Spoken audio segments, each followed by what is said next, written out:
Yeah, so what inspired you to read One Punch Man? I guess the anime, right? Season 1 was too good. Yeah. Okay. Like, how can you can't cockblock me like that, right? Like season 1 was so good. Yeah. And I finished season 1 and I was like, okay, I'm gonna check it out. I'm gonna see what happens after. Yeah. Because it ends. Because I mean, after you watch the Boros fight, which if you don't know what One Punch Man is, I'm gonna explain to you. It's a guy who beats everyone in one punch. That's literally it. And he's a man. And at the end of the season 1 of the anime, he has this amazing fight that is so visually stunning. Yeah. And just amazing, and it's so hype, and it's probably one of the coolest animated fights in anime. Yeah. And I was like, okay, I have to know where this can go because everyone's saying the story's amazing onwards. So I started reading it, and I was like, oh, okay, this is pretty cool. The next arc starts, and I'm like, okay, this is really interesting. Yeah. Right. Because we start the what's known as the monster arc. Yeah. And the Garu arc. Garo. Yeah. And they introduce Garo, which is like one of the main characters going forward in the anime and manga. And season 2 covers I'd probably say the beginning, just barely the beginning of one of the next arc. It's a long arc, yeah. It's very long. It's still ongoing on the manga. I started reading it and I was like, God damn, this man's drawings are just another level. Yeah. Actually insane.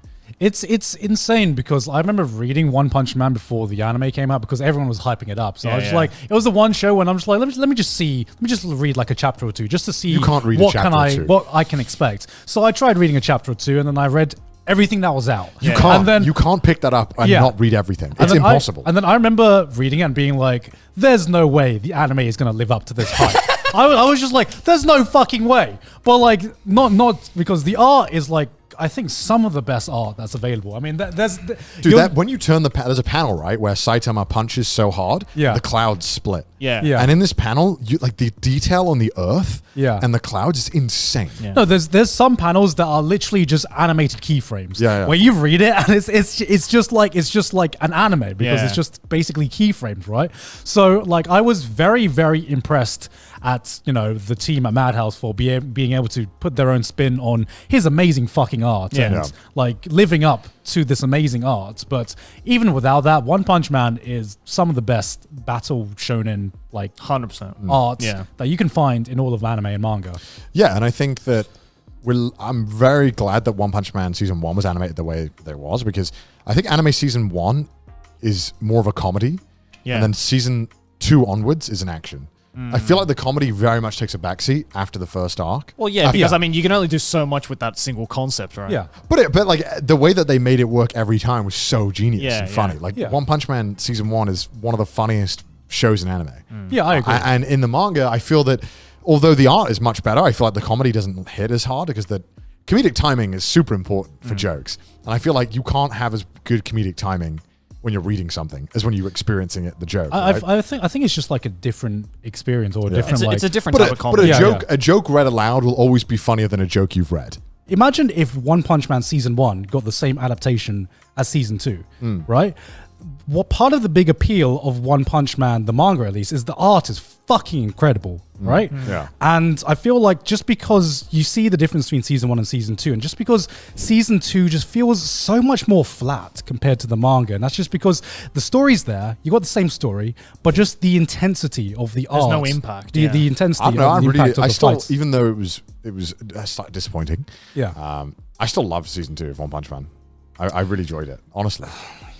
I love One Punch Man, man. It's one of my favorite manga and shows of all time. Like I mean, I get that. I love but the like, story. I don't know how you can watch season 1 and being like, that was fucking incredible, and then watch, a show that was half as good as season 1 of Trash Taste. We find out Connor doesn't have ears. Season 2 of Trash Taste. We find out Connor doesn't have eyes. No, I'm not saying. It's just turning into fucking Helen Keller. I'm not saying that One Punch Man season 2 is not a downgrade. It is. It's still a banger show, though. It's still great. Like One Punch Man for me, although the action was amazing, it was like the amazing tiramisu after your 5-course meal. The animation, right? To me, it was always the story in One Punch Man. Like, because it seems like it doesn't have it, but then season 2 they introduced Garo. Yeah, Garo. Oh my god, I love that. It's such a good aspect in the story. I love how it plays into it, and then the manga now is amazing. Like, I fucking love reading. I don't think the story. This is going to one hot take to another, right? Honestly, I don't think the story. Shit on what I love, can't do it. Just shit on what I love. I don't know. I don't think the story of One Punch Man is like top tier. I think it's a good story, but like if you're gonna talk about story from one, I mean, fucking Mob Psycho 100, I think, has a way better story than One Punch Man. I have to agree with that. Like, Yeah, I guess. But Mob's more of a neater story. Everything wraps up nicely. Everything. It just feels like it's more of a story. And I'm not saying One Punch Man doesn't have a story. Obviously, I think it has a pretty decent story. I would rank Mob higher than One Punch Man. Yeah, by far. Mob to me is the full package. Not by far. Calm down, right, Grant. It is. Not by far. All right, come on. Mob Psycho is like pretty much the full package on everything you want. It's got a great animation. It's got a very good story, very well written characters, and I feel like One Punch Man just kind of wrote off a gimmick. It kind essentially. of like I like. And they used it. They turned a gimmick into a lovable story. They turned the gimmick into a lovable story, which I feel couldn't sustain itself. I don't know. I disagree. I think the story right now is amazing. I'm not saying this story is bad. Yeah, fuck you, in One Punch Man. I think it's great, but I think Mob Psycho definitely had a better story. No, but Mob Psycho is finished. Yeah, and One Punch Man's still going. Scientists, check that. Bigger length equals better. Wait, no, I mean to admit One Piece is good. No, I take that back. It's amazing. No, I don't know. I don't know. Although I agree that Mob Psycho 100 is probably the strongest story. There's something about One Punch Man season 2 that really gets me. I don't know. Gets me going. Gets me going. It's just your personal preference, right? I guess so. You're entitled to your wrong opinion. Yeah, I mean, for me, season 2 was okay. It was okay. Yeah, it was great. I mean, season 2 for me was just like, all right, time to read the manga. Even in the manga, I feel like that arc that season 2 adapted was one of the lesser exciting parts of the story. I feel like the real good part of the story is what comes the arc after. The arc after. That's when the story starts getting interesting. But I mean, there's like the issue is that you got to deal with Saitama as a story element, and I feel like he just hasn't, or there hasn't been like the right way to like deal with it, because I feel like the most interesting part of One Punch Man season 2 and season 3 is Garo. And I feel like that was the element that he added to try to save that, but Saitama's still there, and there's only so much you can play off that. As a concept. Season 3.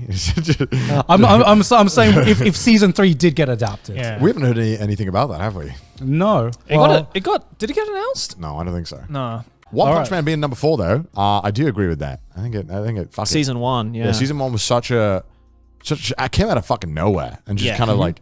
It was one of those shows where I could easily again recommend it to anyone and be like, just check it out. It's fun. I'm gonna be that guy. You don't think it's that good? I'm gonna be that guy. Mob Psycho deserves this spot. Mob deserves this spot. I think when we're talking about popularity, right, we have to think if you're an anime fan who's got 5 anime to watch, and then you're clocking out of anime, you're done. You've done your. We're not arguing if we understand the popularity, because I understand the popularity. Yeah. Does it deserve this much popularity? Actually, the one anime that made me actually change my answer, and I think this is like a textbook. I mean, because the studio changed between seasons. One Punch Man, yeah. You know, and I agree. One Punch Man season 2. I mean, I'm sure it was financially successful, but culturally, it was not successful at all. No one cared about the second season. Yeah, it's purely funny because the animation went off. There's nothing else changed in the show. Exactly. The writing's the same. The actors the same. We literally have a textbook example of the only thing changing is the animation. Yeah. Yeah. Yeah, I mean, One Punch Man is a great example, because it's like, you hear from a lot of like manga readers that after the point of season 1, like the story of season 2 just keeps building and building. It's a better story. It's a better story than season 1, right? And yet, when season 2 of the anime came out, no one was fucking talking about it. Yeah. Nobody, because they were just like, oh yeah, I heard the story's good, but it's just not the same without that previous studio. And I'm like, okay. I mean, it's not though. It's. I did you guys finish season 2? Yeah. It was alright. It was alright. I mean, I think they were they were also at an awkward point in season 2 with the fights. Like, I don't think there was any giant amazing ones, but they definitely, I think. So are you excited about season 3 then? I am pumped about season 3, but it's JC staff there again. It's still JC stuff. Yeah. But I am pumped because Gaoru. Again, prefer the previous point, isn't it? But Gaoru, I just love as a character so much. Yeah. That I'm willing to watch it. But like, I think that like there's just so much examples of animation quality, unfortunately, being the thing that not even like the determiner, but at least a tell for what show is going to do well. Yeah, exactly. When I'm watching like the 40 odd shows every season, animation quality plays a big part about whether I'm going to like watch this past episode 1, because I'm sure I've missed some hidden gems where it doesn't like completely pop off in episode 1. But sometimes you can get a feel for, sometimes to me, I can get a feel for what the creators put all of their resources into. Because when you have like 30 shows that look the same and 10 shows where you have that extra little bit of polish, it really does stand out.